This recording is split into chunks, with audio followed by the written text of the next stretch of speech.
Chapter 25. Seeking Work. In the morning, Delta sought out the Castellan. She thanked him for their hospitality, but, so as not to be making too much of it, her party would be leaving the castle. She also asked if she could send along a package with the Count's letter to Serault, containing what money he had given her that was unspent. This raised the eyebrow of the Castellan. She also asked for the use of a scribe who could draw up an accounting of the monies she had spent to attach to the purse. "Ma'am, you put the reputation of all mercenaries to shame," said the Castellan, very impressed. He drafted the letter himself, still shaking his head that she would return money unspent when given free rein. He totaled it all, attached a note from himself as witness, and then sealed the bag with his own seal. "I trust my messengers less than you." "I still can't believe you gave all that money back," said Zipper, as the wagon made its way from the castle gates. Delta shrugged. "Reputation is gold," said Delta. "If the Count confirms that we guessed right, all his nobles will remember. The fact that we were so concerned about a proper account of our expenses is something that Castellan will spread far and wide." She looked sidelong at Zipper, "and they are less likely to look into detail of our more questionable expenses, given how impressed they were that we returned anything at all." Zipper coughed. "I do not doubt the wisdom of my captain." At the Castellan's recommendation, with a page to guide them, and apparently a hefty discount, they only went as far as the Bleeding Horse, one of several inns in the city. Delta felt a private room better suited the nocturnal habits of Gwen, and left less questions to be asked. They had the money for now. "I guess we're back to looking for work," said Zipper. "A pity this awesome reputation we're building didn't land us a quick new contract with the Count." They were eating a hearty meal the inn provided, free, to keep the friends of the Castellan happy. "I mentioned to the landlady that we are looking for work. She said she would pass it on. Given how eager they appear to be for the Castellan's good grace, I'm hoping that turns up into something." Zipper nodded, satisfied. A number of other guests introduced themselves, eager for news or rumors from the north. Delta gave them an abbreviated account of what she thought they would find interesting. She left off most of her speculation, though. She did not want it to be accused of rumor-mongering or stirring people up if the Count didn't fully believe her. But what she told them seemed to satisfy them. They walked the town for the afternoon. They checked in on other inns and mentioned they were looking for work. There was a fair bit of interest, but no solid offers. Apparently, many mercenaries had been drawn down north, as Montehouse was recruiting quite heavily, so there weren't as many around at the moment. Delta picked up some basic woodworking tools, and, at Zipper's suggestion, a wider range of cookware. If they were committed to the wagon, then they could carry more than what they normally would try by foot. In particular, they got a firebox, so that they could light a fire on the road and be less seen. They also picked out some improved tack and harness for the donkeys. What they had was a few brass bits with rope to hold it together. Properly stitched leather would serve better. Last, they took a detour to the southern outskirts of the city. They had a commerce gate there. The large magical triform arch was normally only seen in the largest cities of the largest provinces.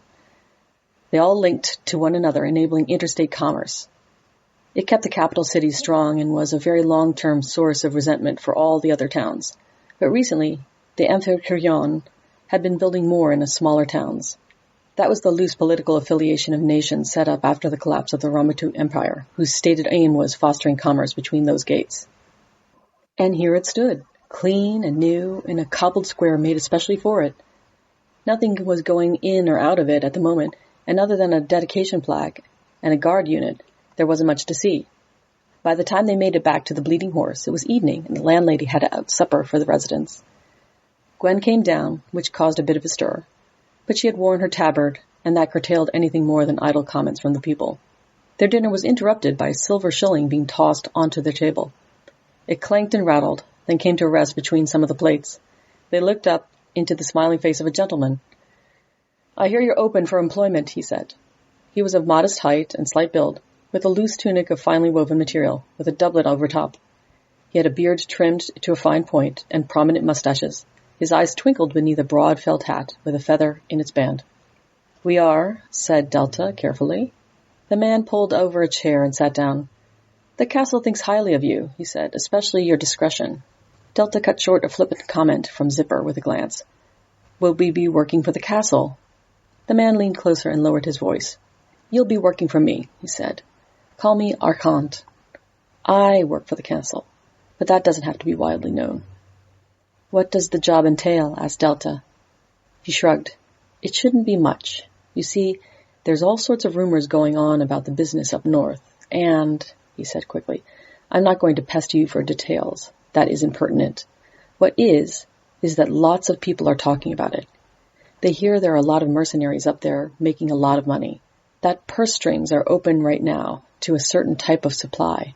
His face became neutral and he examined his fingernails. Some people are thinking that they, too, could make some money on it. And some of them aren't too picky about from which side. Wouldn't that be a job for the bailiff? Asked Delta. The man grimaced. Well, here's the thing. If there was unambiguous proof of someone engaged in clear war profiteering, or succor for the enemy, then yes, it would fall to the bailiff. But if one just has rumors, hearsay, and some good information from highly paid informants who, alas, are averse to appearing before the bailiff, then it's a more difficult thing to prosecute. What exactly do you want us to do? Asked Delta. So, said Arslan, my information says that there will be a cart leaving town tomorrow morning going up the coast road. I'd like to follow it a ways until we're out of sight of any complications.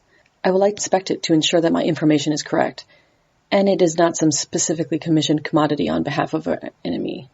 We're not brigands, said Delta. I do work for the castle, said Arslan. We're just being discreet, because other traders will leap to the conclusion that we're just shaking down people for taxes. He shrugged. If it's not carrying contraband or war materials, they can go on their way. Delta looked from Zipper to Gwen. Why exactly do you need us? Asked Zipper. Well, said Arslan, you'll look less obvious than just me, and if the gentleman in question seems hesitant to comply with an inspection, your presence could be fairly persuasive. Zipper nodded. Gwen looked blank. Delta figured she wasn't getting much of the conversation, but this man didn't seem averse to her, which she considered a good thing. Fine, said Delta, but our rates are higher than a single shilling. He waved his hands. That was just to get your attention. How about 5 shillings before and 5 upon successful conclusion? Delta nodded. That seems fair. First thing tomorrow? Yes, he said, happy. I'll meet you at the northern gate, say 8:30. Sure, said Delta, and picked up the shilling. They had their war wagon, as Zipper was starting to call it, all ready to go in the morning. They stashed the pole arms inside the body rather than on their loopholes, to blend in better. They also didn't wear either of their tabards or their armor. Zipper had arranged Gwen's blanket to look like a shawl, and, once she understood, she sat hunched over in her best little old lady impression. Arslan was at the gate, watching the morning traffic leave the city.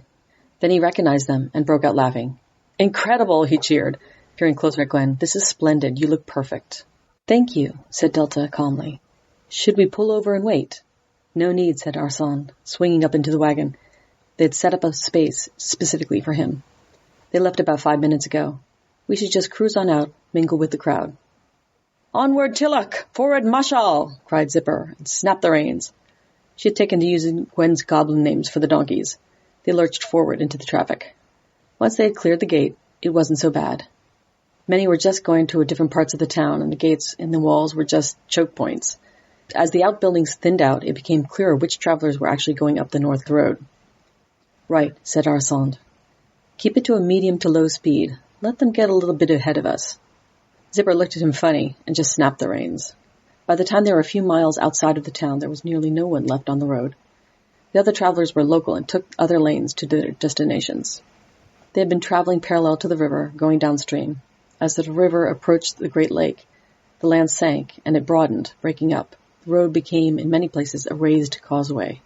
Perfect, said Arslan. No one else. Nowhere for them to turn to. Speed up as fast as you can and let's catch up with them. Zipper turned to him, irritated. You realize that donkeys only have 2 speeds, moving and not moving. What? He said. We need to go faster. We need to catch up. Zipper snapped the reins. We're moving. This is as fast as they go. Can't you whip them or something? Said Arslan, exasperated. No, said Zipper, with equal exasperation. They'll just stop and won't move at all. But we need to catch up, insisted Arslan. Then you must run ahead, said Zipper. Let's calm down, said Delta, trying not to be amused. How long is this causeway, Arslan? There's a few low bridges, but mostly causeway until a good bit after it crosses the river, he said. She looked ahead and behind. He's got a cart and 1 mule. We've got 4 people, a wagon, and 2 donkeys. But his tracks are deeper than ours. Whatever he's carrying, it's a lot heavier than what we're carrying. Arslan looked grim. That's what I'm afraid of. Rumor is it's this invading army's payroll. They looked at him silently for a while. You mean like a lockbox full of gold? Said Zipper. Yes, said Arsand. A lockbox full of gold. Will that make the donkeys go faster? No, said Zipper, sulking. But I may run out there next to you. With a load that heavy, said Delta, intervening, he's probably going to have to rest at some point. We can catch up then.